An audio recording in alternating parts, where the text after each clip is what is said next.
What was, because it was Smokey and the Bandit, you looked at it and I think you wrote in your diary, this is a terrible, shocking script. But, it's a piece of poop. What did he say when he phoned you, first of all, the first contact you had down the phone? I think he said something like, I know this is a piece of poop. That did begin it, but he said he thought we could sort of ad-lib our way through it. And oddly enough, he told me, I had just done my first sort of film, and I thought, because I was wondering, why does he want, it was impossible for me to get a role in a film, and yet he was calling me to be in this film, and I couldn't figure out why, and then he said he always loved me in Gidget, and I thought, he loved me in Gidget, and that's why he wants to have me sit next to him and for a whole film, you know, so. At 78, Sally Field remains one of Hollywood's most cherished icons, and her revelations about Smokey and the Bandit have stunned fans. Decades after starring alongside Burt Reynolds in the 1977 classic, Field has finally opened up about behind-the-scenes details, including surprising truths about her co-star and their on-screen chemistry. But her career and life extend far beyond this legendary film. With a remarkable net worth, a fascinating personal life, stunning properties, and a collection of cars, Field's success story is as inspiring as ever. What unexpected truths has she revealed, and how has her life evolved over the years? Let's dive into today's video. Sally Field was born on November 6, 1946 in Pasadena, California. Her upbringing was influenced by two contrasting environments. Her mother, Margaret Field, was an actress affiliated with Paramount Pictures, exposing Sally to the glamour of Hollywood. In contrast, her father, Richard Dryden Field, served as an Army officer, instilling discipline and structure in her life. This combination of Hollywood dazzle and military order helped shape Sally into a resilient and strong individual. At the age of 4, Sally experienced a life-altering event when her parents divorced, a painful memory that stayed with her. In 1952, her mother remarried Jock Mahoney, a stuntman and actor, but rather than bringing stability, this new marriage introduced further struggles into Sally's life. In her 2018 memoir In Pieces, Sally disclosed a heartbreaking truth. Mahoney had abused her during her teenage years. She kept this painful secret for decades, and it profoundly influenced both her self-perception and her outlook on life. Despite the pain at home, Sally still found solace in an unexpected place. Spending time on film sets with her mother allowed her to witness the magic of Hollywood firsthand, igniting a deep passion for acting and storytelling. At school, acting became her outlet, a way to express herself and momentarily escape the difficulties of her home life. While attending Portola Middle School and later Birmingham High School in Van Nuys, Sally discovered her natural talent for performing. Acting evolved from a simple pastime into a crucial coping mechanism, helping her navigate the struggles in her personal life. At 17, a chance encounter at a high school party changed the course of Sally's life. A talent agent spotted her and encouraged her to audition for an acting workshop at Columbia Studios.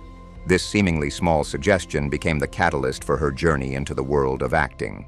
Sally enrolled in the workshop, dedicating herself to an intensive 8-week program alongside other aspiring talents. The rigorous training helped her develop her craft, and her efforts caught the attention of casting director Marcia Levy. Levy was searching for fresh faces for a new TV series, and Sally's natural charm and emotional depth made her stand out from the rest. Sally's breakthrough role came in 1965 when she was cast as the lead in Gidget, a TV series about Frances Gidget Lawrence, a teenage surfer in Southern California. At just 18 years old, she secured the role after competing against 75 other actresses. Her lively and charismatic performance made Gidget a relatable and beloved character, especially among teenage viewers. The show debuted in September 1965, and despite its fresh and fun appeal, it was canceled after just one season, with the final episode airing in April 1966. Many assumed this would bring an early end to Sally's career. However, something unexpected happened. Reruns of Gidget became incredibly popular during the summer, particularly among teens. This sudden success catapulted Sally into the spotlight and proved her ability to connect with audiences. Following Gidget, ABC sought another project for Sally, leading to her starring role in The Flying Nun. Premiering on September 7, 1967, the Uncommon show featured Sally as Sister Bertrille, a young nun who, due to her petite frame and oversized cornet, had the ability to fly.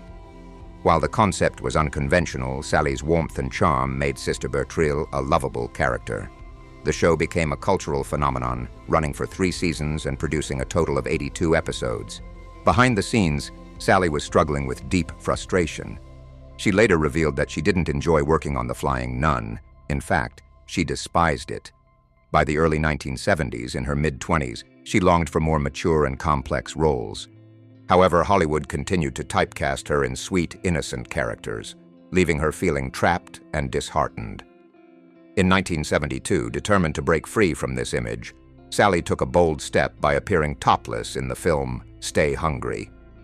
The decision shocked both her fans and the industry, as she hoped it would demonstrate her versatility as an actress. However, the film had a limited release and failed to reshape how Hollywood viewed her. Feeling stuck, she made an even riskier choice. Between 1973 and 1976, she turned down all sitcom roles, a decision that could have ended her career. But Sally was determined to redefine herself. During this period, she joined the Actors Studio in Los Angeles, studying under the renowned acting coach Lee Strasberg. She fully immersed herself in her training, dedicating long hours to developing her craft while continuing to audition for roles that would finally allow her to showcase her depth as an actress. Sally became so frustrated with her career that she even considered quitting acting altogether. In a 1976 interview, she admitted, "I was ready to work as a waitress or do anything else. I just couldn't stand being trapped in that sugary sweet image forever." Her persistence eventually paid off in 1976, but the journey took a toll on her. In her 2018 memoir, In Pieces, she revealed that during this period, she struggled with depression and an eating disorder. The immense pressure to break free from her typecast image was overwhelming, yet she remained determined not to give up. A turning point came with her role in Stay Hungry, a comedy drama directed by Bob Rafelson about the world of bodybuilding. Sally played Mary Tate, a gym receptionist who becomes romantically involved with a wealthy man, Craig Blake, portrayed by Jeff Bridges. The role shocked audiences as it included a partially nude scene, something completely new for her. She later confessed that she was terrified to take on the role, saying, "I had never done anything like that before, and I wasn't sure I could." To prepare, she followed a strict diet and exercise regimen, shedding 10 pounds to fit the part. The film also marked Arnold Schwarzenegger's first major acting role as bodybuilder Joe Santo. Despite his lack of acting experience, Sally later expressed admiration for his dedication and work ethic. Stay Hungry premiered in April 1976, but it failed to make a significant impact at the box office, earning only $5 million. Despite its lackluster financial performance, the film developed a cult following over time, and critics praised Sally Field's performance. Notably, Roger Ebert described her as touching and vulnerable. The film also marked a major breakthrough for Arnold Schwarzenegger, who won a Golden Globe for New Star of the Year, officially launching his acting career. Later that same year, Field secured the most pivotal role of her career in the TV miniseries Sybil. Based on a true story, the film follows a woman suffering from dissociative identity disorder due to severe childhood abuse.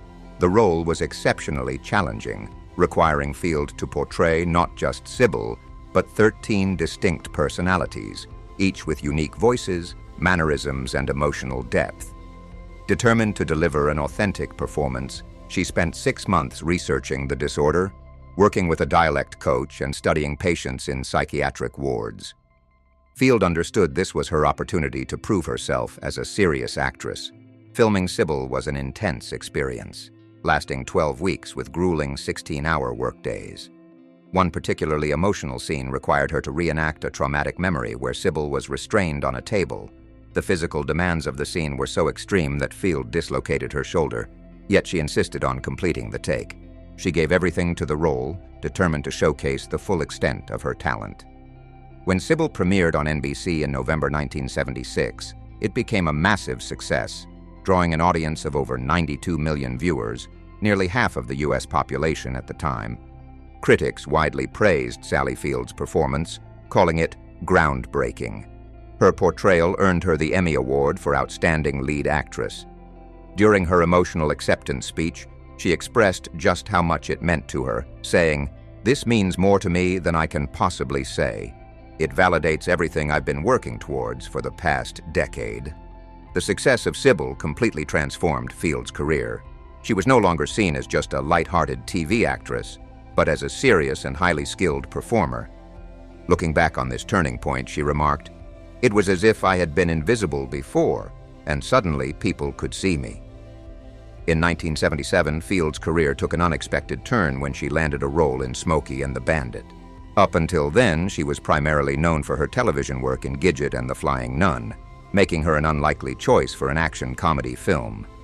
However, Burt Reynolds, who was already a major star, insisted that she was right for the role. Initially, the studio was hesitant, preferring a more traditionally glamorous actress, but Reynolds persuaded them that Field was the perfect fit. Filming kicked off on May 23, 1977 in Georgia. The production had a modest budget of just $4.3 million, and the scorching summer heat, often reaching 35 degrees, 95 degrees, made shooting the car chase scenes particularly challenging. At 41, Burt was at the height of his career, while 30-year-old Sally was determined to shed her television persona and establish herself in the film industry.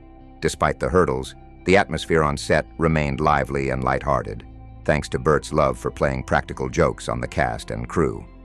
The movie debuted on May 27, 1977, and became an unexpected blockbuster, raking in over $126 million at the box office.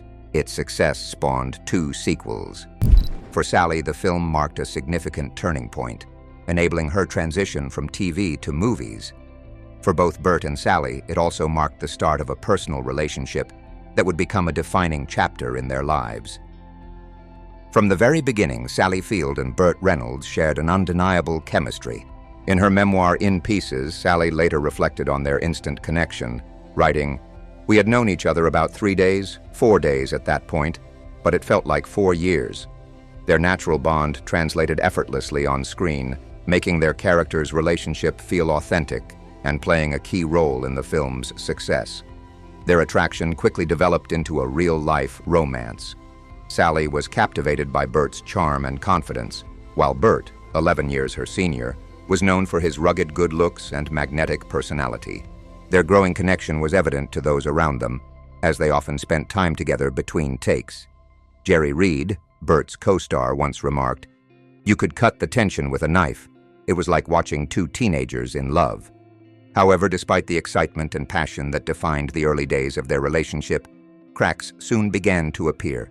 Burt, accustomed to being the center of attention, struggled when Sally started gaining more recognition.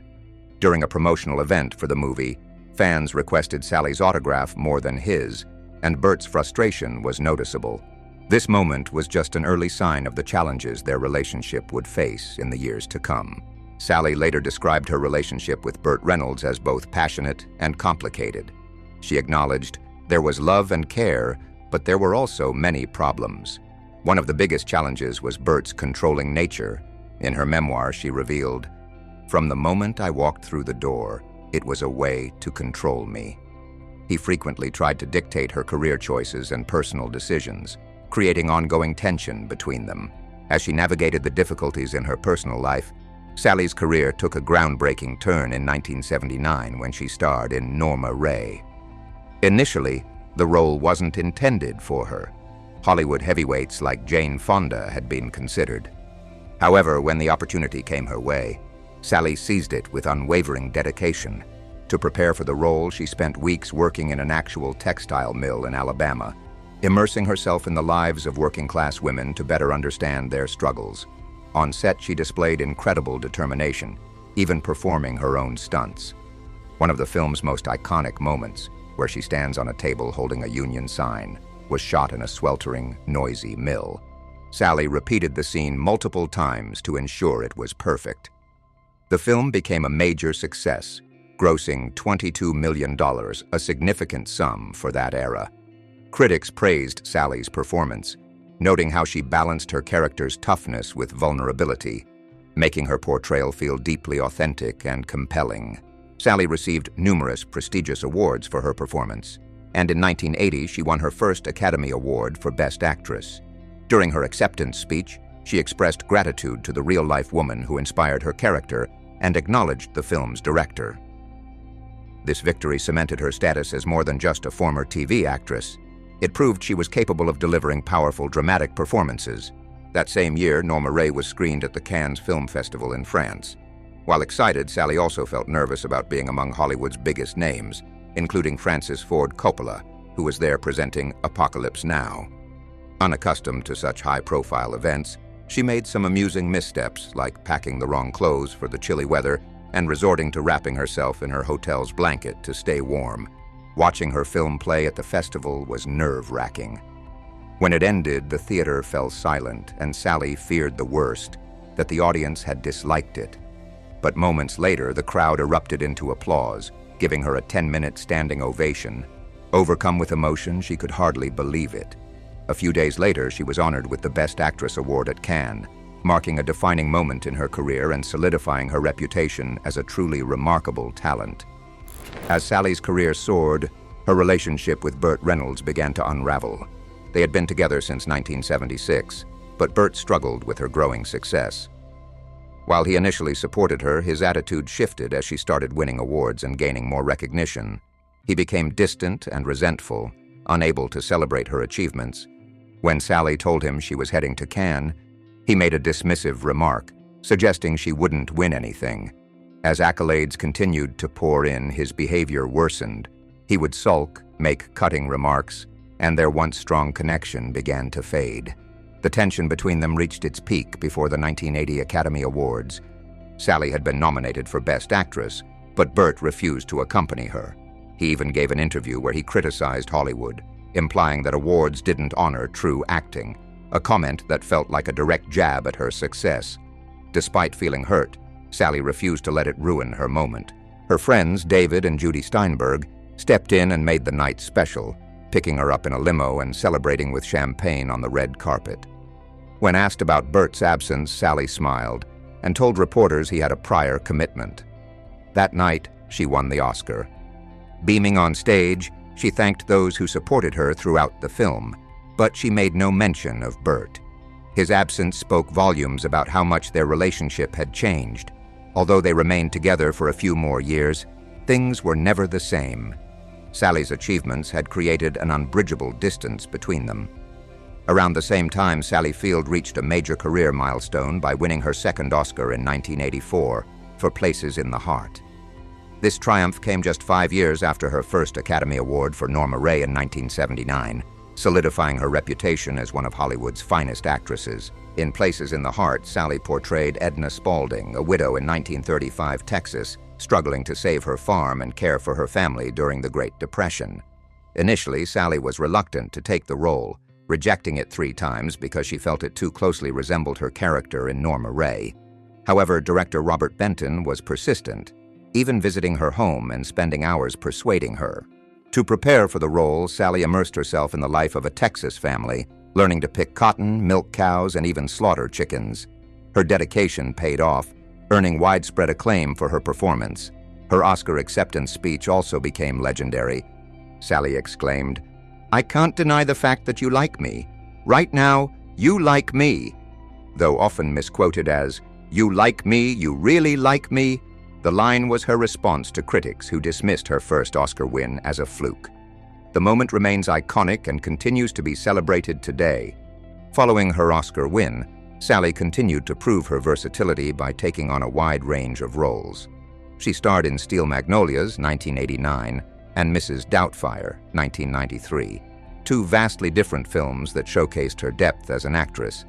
In Steel Magnolias, she portrayed Malin, a mother coping with the heartbreaking loss of her daughter. Her raw and emotional performance in the funeral scene remains one of her most powerful moments on screen. The film featured an all-star cast, including Dolly Parton and Julia Roberts, and became a major box office success. Interestingly, Sally wasn't the first choice for the role.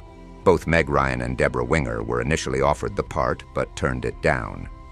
In Mrs. Doubtfire, Sally took on a comedic role alongside Robin Williams in a family film about a father who disguises himself as a nanny to stay close to his children. She played Miranda, the mother, and was initially hesitant about accepting the part. fearing that Robin's over-the-top humor would overshadow her. However, the director reassured her that she would have the chance to improvise with him, which convinced her to take the role. One of the film's funniest moments happened by accident. During a scene, Sally accidentally stepped on Robin's fake nose and it got stuck to her shoe. The film became a massive success, grossing over $441 million worldwide. As Sally became older, she embraced more mature roles. In Forrest Gump, 1994, she played Mrs. Gump, the mother of Tom Hanks's character. Despite being only 10 years older than Hanks in real life, she convincingly portrayed the role with the help of makeup and costumes. Transforming into an aging mother required hours in the makeup chair, but her performance was so compelling that she earned a nomination for a Screen Actors Guild Award. In 2000, she appeared in Where the Heart Is, alongside Natalie Portman, further establishing herself in motherly roles for a younger generation of actors. Off-screen, she became a mentor to Natalie, offering guidance on navigating the challenges of fame and the entertainment industry. Then in 2002, Sally surprised audiences by taking on Broadway. She starred in The Goat, or Who is Sylvia, a play with dark and provocative themes. Her performance was widely praised, proving that she could excel beyond film and television. Sally remained active throughout the 2000s and gained renewed recognition with her role as Nora Walker in the TV series Brothers Sisters. The show premiered on September 24, 2006, but initially the character of Nora was played by Betty Buckley. However, producers felt they needed a different approach and ultimately cast Sally in the role. Their decision paid off as she brought depth and warmth to the character, making Nora one of the most beloved figures on the show. Nora was a widow who discovered her late husband had been unfaithful, all while trying to support her grown children through their own struggles. Brothers Sisters ran for 5 seasons with a total of 109 episodes, giving Sally the opportunity to showcase her immense talent. She brought Nora's journey of grief, self-discovery, and personal growth to life in a way that resonated deeply with audiences. In 2007, her performance earned her an Emmy Award at the 59th Primetime Emmy Awards on September 16th. This victory was particularly meaningful, as it had been 30 years since she last won an Emmy for Sybil. However, her acceptance speech became even more talked about than the award itself. She used the moment to speak out against war, declaring, "If the mothers ruled the world, there would be no goddamn wars in the first place." Fox, the network broadcasting the ceremony, cut off her speech after the word God, sparking a major debate about free speech and whether political statements belonged at award shows. Another significant milestone in Sally's career came in 2012 when she portrayed Mary Todd Lincoln in Steven Spielberg's Lincoln. Securing the role was no easy feat. Spielberg had considered her for the part as early as 2005, but the film underwent multiple changes before moving forward. Determined to embody the role, Sally gained 25 pounds to more closely resemble Mary Todd Lincoln and extensively studied her life. She even personally requested an audition and performed a scene with Tommy Lee Jones to prove she was the right choice for the role. The defining moment came when Sally and Daniel Day-Lewis met in character, fully immersing themselves as Abraham and Mary Todd Lincoln. They spent hours improvising, exploring their dynamic as a couple. Their deep connection during these sessions convinced both Steven Spielberg and Day-Lewis that she was the perfect choice for the role. In Lincoln, Sally portrayed Mary Todd as a complex and intelligent woman, deeply affected by emotional turmoil. Her character was grieving the loss of her children while also standing by her husband during the Civil War. The film premiered on November 9, 2012, and Sally's performance received widespread acclaim.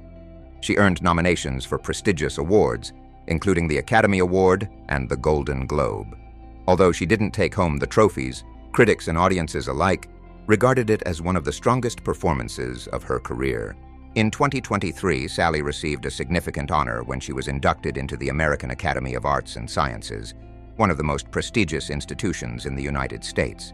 She also made headlines in 2022 when she revealed an unexpected detail about Smokey and the Bandit. In an interview, she admitted that her on-screen kiss with Burt Reynolds was the worst she had ever experienced. She didn't hold back, saying it was just not something he did very well, even joking about his excessive drooling. Her candid remarks surprised fans, especially given how effortlessly their chemistry had appeared on screen. Field wasn't initially thrilled about the movie. In 2018, she revealed that when she first read the script, she thought it was awful. Burt Reynolds shared her opinion about the script's quality, but persuaded her to join the project by suggesting they could improve it through improvisation. As a result, much of what audiences adored about the film stemmed from their spontaneous creativity on set, rather than the original script. Interestingly, Reynolds had a surprising reason for wanting Field in the movie. He said he admired her performance in an old sitcom called Gidget. Field found this baffling and thought, "Really? Gidget? That's why he wants me?" Despite her doubts, the collaboration proved successful. Smokey and the Bandit turned into a massive hit, earning $126 million in the US, spawning 2 sequels and becoming one of the most beloved films of the 1970s. However, while the movie exuded a lighthearted and fun vibe, Field and Reynolds' real-life relationship was far more complex. In her memoir, Field described their connection as immediate and intense. She explained that the first 4 days on set felt like 4 years because of how quickly their bond deepened. Yet their relationship wasn't without challenges. Reynolds, who was 41 at the time, was struggling with substance use, taking pills like Percodan and Valium, and even receiving unusual chest injections. Field, who was 30, cared deeply for him and wanted to help. She discreetly arranged for him to visit a doctor at the Miami Heart Institute.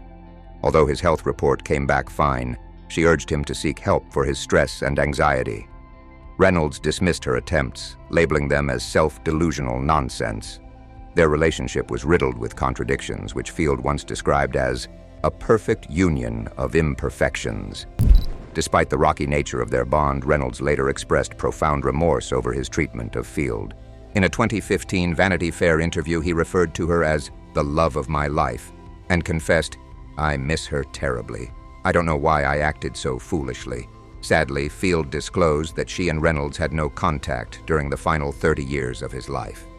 Beyond this relationship, Sally Field was married twice. Her first marriage blossomed from a high school romance. On September 16, 1968, at the age of 21, she wed Stephen Craig, who was 23, in Las Vegas.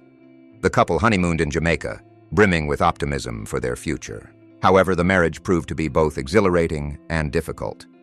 During their 7 years together, they had 2 sons, Peter, born on November 10, 1969, and Eli, born on May 25, 1972.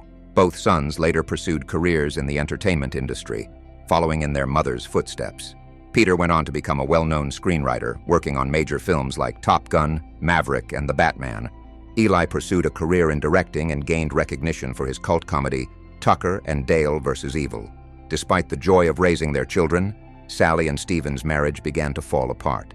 Sally later admitted that she had married Stephen for the wrong reasons, out of fear of losing him and a desire for stability in her life.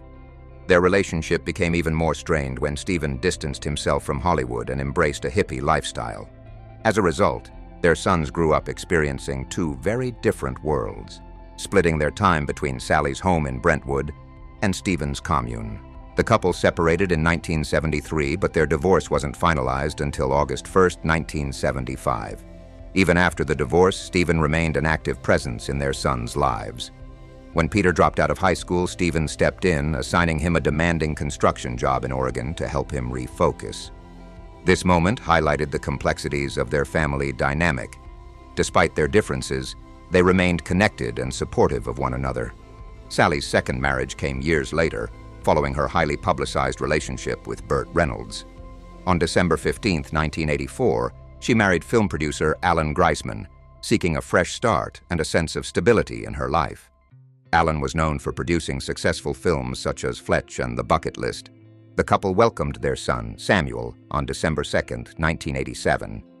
At 41, Sally embraced motherhood once again, finding immense joy in raising her youngest child. Like his parents, Samuel grew up to be creatively inclined, pursuing a career as a writer and director. However, despite Sally's hopes for a lasting marriage, the relationship faced its own challenges. She once joked, "I'm not very good at marriage," acknowledging the difficulties she had experienced. Their demanding careers and the pressures of family life may have created distance between them. After nearly a decade together, Sally and Alan finalized their divorce on June 24, 1994. Following their separation, Sally focused on raising Samuel as a single mother while continuing her successful acting career, demonstrating both resilience and dedication to her family. Later in life, Sally became known for more than just her acting. She became a passionate activist. One of her strongest causes was advocating for LGBTQ+ rights, especially after her son Sam came out as gay at 19. She fully embraced and supported him, saying, "Sam has always been Sam, this amazing human." Her love for him fueled her deep commitment to fighting for equality and justice for the LGBTQ+ community. She worked tirelessly to raise awareness about the lack of legal protections for LGBTQ+ individuals in many states. In recognition of her efforts, she received the Ally for Equity Award from the Human Rights Campaign in 2012. The moment was even more special because Sam presented the award to her, expressing how much her unwavering support had meant to him, particularly when he came out. Beyond LGBTQ+ rights, Sally also became a vocal advocate for women's rights and gender equality in Hollywood. Her bold stance was evident in her 2007 Emmy speech, where she declared, "If mothers ruled the world, there would be no goddamn wars." Her words underscored her commitment to speaking out on important social issues. Her activism extended even further. Sally was deeply concerned about environmental issues and took part in protests and campaigns for climate action. In 2017, she was even arrested while protesting against healthcare rollbacks that threatened people with pre-existing conditions, proving her dedication to standing up for those in need. That wraps up today's episode. Thank you for being part of our journey. If you had fun, remember to like, share, and subscribe to our channel. All Profiles. Your engagement keeps us motivated. See you soon.